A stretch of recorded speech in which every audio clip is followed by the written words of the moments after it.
During the sweltering summer of 1976, New York City was gripped by an invisible terror. Young couples sitting in parked cars and women walking alone through quiet neighborhoods became targets of a mysterious killer who struck without warning, leaving a trail of death that would paralyze the city for more than a year. The shooter became known as the Son of Sam, and his reign of terror would become one of the most infamous crime sprees in American history. David Berkowitz, who would later be revealed as the Son of Sam, was born Richard David Falco on June 1, 1953, in Brooklyn, New York. His birth mother, Betty Broder, gave him up for adoption shortly after birth. Pearl and Nathan Berkowitz, a middle-class Jewish couple from the Bronx, adopted him and gave him the name David Richard Berkowitz.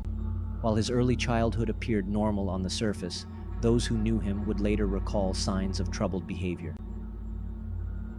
Growing up in the Bronx during the 1950s and 60s, Berkowitz was described by neighbors as a somewhat lonely child who struggled to make friends. The death of his adoptive mother, Pearl, to breast cancer when he was 14 dealt him a devastating emotional blow. Those who knew him said he was never quite the same after her passing. His relationship with his adoptive father became strained, particularly after Nathan Berkowitz remarried and moved to Florida, leaving young David behind in New York.